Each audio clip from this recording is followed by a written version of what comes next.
கர்த்தராகிய இயேசு கிறிஸ்துவின் இனிய நாமத்தினாலே உங்களுக்கு வாழ்த்துக்களை தெரிவித்துக் கொள்கிறேன். இந்த நாட்களிலே நம்முடைய வாழ்க்கையிலே நாம் அநேக நெருக்கங்களை அறிந்திருக்கிறோம். நாம் ஏற்கனவே கடந்த வாரங்களில் நாம் நெருக்கங்களை குறித்து சிந்தித்தோம். இன்றைக்கு தாவீதுக்கு வந்த நெருக்கங்கள் அதிகமாக இருக்கிறதை குறித்து வாசிக்கலாம். தேவனுடைய பிள்ளை, இந்த நெருக்கத்தில் நாம் செய்ய வேண்டிய சில ஆலோசனைகளை தேவனுடைய ஆவியானவர் நமக்கு சொல்லுவதை குறித்து கேட்கவும். இன்றைக்கு நாம் சிந்திக்க போகிறதான தேவ வார்த்தை 1 சாமுவேல் புத்தகம் 30ஆம் அதிகாரம். சில வசனங்களை நாம் பார்க்குமானால் 6ஆம் வசனத்திலே தாவீது மிகவும் நெருக்கப்பட்டான். ஆனால் அந்த நெருக்கத்திலே அவன் தன் தேவனாய கர்த்தருக்குள்ளே தன்னை திடப்படுத்தி கொண்டான். இந்த சம்பவத்தை குறித்து நாம் சிந்திப்போம். ஆனால் தாவீது சேனைகளையும் அவன் குடும்பத்தையும், இது வந்து அமலேக்கியர் என்கிறதான சத்துருக்கள் வந்து அவர்களை எடுத்துக்கொண்டு போய்விட்டார்கள். இந்த காலை வேளையிலே நாம் நம்மை ஆராய்ந்து பார்ப்போம். நம்முடைய ஆசீர்வாதங்கள் எடுக்கப்பட்டு போயிருக்குமானால், நம்முடைய வாழ்க்கையில ஆசீர்வாதங்களை நாம் பெற்றுக்கொள்ள முடியாமல் இருப்போமானால், நம்மை சுற்றி இருக்கிற சத்துருக்கள், நமக்கு சுற்றியில் இருக்கிறதான சாத்தானின் கூட்டங்கள் நமக்கு எதிராக எழும்பி வந்து நம்முடைய ஆசீர்வாதங்களை எடுத்துக்கொண்டிருக்கிறது. ஆனால் தாவீது செய்த வேலை என்ன? வாசிப்போம். ஆனால் தாவீது மிகவும் நெருக்கப்பட்டான். சகல ஜனங்களும் தங்கள் குமார்த்தி நிமித்தம் மன கிளேசமானதினால் அவனை கல்லறிய வேண்டும் என்று சொல்லிக் கொண்டார்கள். தாவீது தன் தேவனாய கர்த்தருக்குள்ளே தன்னை திடப்படுத்தி கொண்டான். இதை கேட்டுக்கொண்டிருக்கிற அருமையான தெய்வ பிள்ளைகளே, நீ ஒருவேளை எல்லாவற்றையும் இழந்திருக்க கூடும். சத்துருவின் சூழ்ச்சியினாலும் வஞ்சக வலையினாலும் அவன் வைத்திருக்கிற கண்ணியினாலும் கூட நம்முடைய ஆசீர்வாதங்கள் எடுக்கப்பட்டிருக்கலாம். நம்முடைய குடும்பங்கள் சூறையாடப்பட்டிருக்கலாம். நம்ம எதிர்காலம் அறியாமலே நாம் வாழ்ந்து கொண்டிருக்கலாம். ஆனால் அவன் செய்த முதல் காரியம், தன் வாழ்க்கை முற்றிலும் கர்த்தருக்குள்ளே திடப்படுத்தி கொண்டான். தாவீது தன் தேவனாய கர்த்தருக்குள் தன்னை திடப்படுத்தி கொண்டான், தைரியப்படுத்தி கொண்டான், நம்பிக்கை வைத்துக் கொண்டான். 1000 வந்தாலும் நான் ஆராதிக்கிற தேவன் பெரியவர் என்று அவன் அறிந்து தன்னை முற்றிலுமாய் கர்த்தருக்குள்ளே தன்னை முற்றிலுமாய் அர்ப்பணித்துக் கொண்டான். ஆகவே தான் இந்த காலையில் இந்த செய்தியை கேட்கிற என் அருமையான தெய்வ பிள்ளைகளே, ஒருவேளை சத்துருவின் சூழ்ச்சினாலே உன் சரீரத்தின் வேதனைகள், உன் குடும்பத்திலே போராட்டங்கள், உங்கள் வாழ்க்கையில சில நஷ்டங்கள் வருமானால், நீ செய்ய வேண்டிய காரியம், நாம் தேவனுடைய சமூகத்திலே போய் உட்கார்ந்து நம்மை திடப்படுத்தி கொள்ள வேண்டும். ஆவியானவர் தாமே நம்மை திடப்படுத்துவார். சோர்ந்து போன உள்ளங்களையும் உடைந்து போன உள்ளங்களையும் தேற்றுகிறவர் நம்முடைய ஆவியானவர். நம்முடைய ஆவியானவருக்குள்ளே நீ திடப்படுத்தி கொள்ளுவாயானால் உன் வாழ்க்கை மகிழ்ந்து வரும் என்று சொல்லி வாசிக்கிறோம்.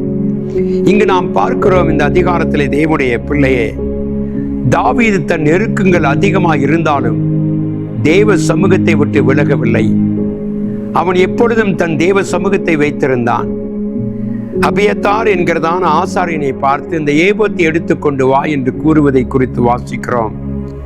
தேவனுடைய பிள்ளையை, உன் நெருக்கத்தின் 1000 நெருக்கம் இருந்தாலும் தேவனுடைய சமூகம் உன்னை விடுவிக்கும் என்பதை உணர்ந்து கொள்ள வேண்டும்.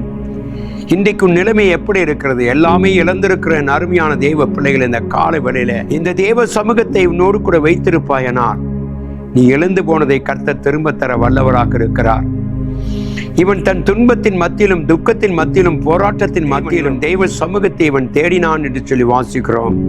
இன்றைக்கு உன்னுடைய நிலைமை என்ன? சூழ்நிலைகள் மாறி இருக்கும் பொழுது நானும் நீயும் சோர்ந்து போகக்கூடாது. உன்னோடு கூட கர்த்தருடைய சமூகம் இருக்குமானால் வேதம் சொல்லுகிறது, நீ சகலத்தையும் திருப்பிக் கொள்ளுவாய். 19ஆம் வசனத்தை வாசிக்கும் பொழுது அவன் ஆண்டவரிடத்திலே கேட்கிறான். கர்த்தர் சொன்னார், நீ போ, நீ சகலத்தையும் திருப்பிக் கொள்ளுவாய். எத்தனை அருமையான ஒரு வாக்குத்தத்தம் இந்த கால வேளையில. நாம் அநேக காரியங்களை இழந்திருக்க கூடும் தெய்வ பிள்ளை. ஆனால் கர்த்தர் சொல்லுகிற, நீ போ, நீ எதை இழந்தாயோ அதை நான் திரும்ப தருவேன். இதுதான் தேவன் நமக்கு கொடுக்கிற ஆசீர்வாதத்தின் வாக்குத்தத்தங்கள். 19 அவன் சொன்னான், அவர்கள் கொள்ளையாடி போன எல்லாவற்றிலும், சிறியதிலும் பெரியதிலும், குமாரிலும் குமார்த்தியிலும் ஒன்றும் குறைபடாமல் எல்லாவற்றையும் தாவீது திருப்பிக் கொண்டான். சகோதரனே, இந்த வாக்குத்தத்தம் உனக்கு கொண்டு மறந்து விடாதே. சத்துரு எல்லாவற்றையும் அழிக்கும்படியாய் வந்து இந்த அமலேக்கியரை போல நம்முடைய ஜீவியத்திலே சில நஷ்டங்களை கொண்டு வந்தாலும், நீ ஆராதிக்கிற தேவன் சொல்லுகிறார், என் சமூகம் உன்னோடு கூட உண்டு. ஆகையால் நீ எதை இழந்தாயோ அதை திருப்பிக் கொள்ளுவாய். இந்த காலையிலே கர்த்தருக்கு நன்றி செலுத்து தேவ பிள்ளைய. சோர்ந்து போகாதே, உடைந்து போகாதே, நம்பிக்கையற்று இருக்காதே. ஏனென்றால் உன்னோடு கூட கர்த்தருடைய சமூகம் உண்டு. உன்னை கர்த்தர் சகலத்தையும் திருப்பிக் கொள்ள கர்த்தர் உதவி செய்வார். தாவீது தேவனுடைய வார்த்தையின்படி போய் அவன் தேவனுடைய வார்த்தையின்படி யுத்தம் செய்து அமலேக்கரை அழித்து அவன் வைத்திருந்த சகலத்தையும் அவன் திருப்பிக் கொண்டு வந்தான். அதே தேவன் இன்று மாறாதவராக இருக்கிறார்.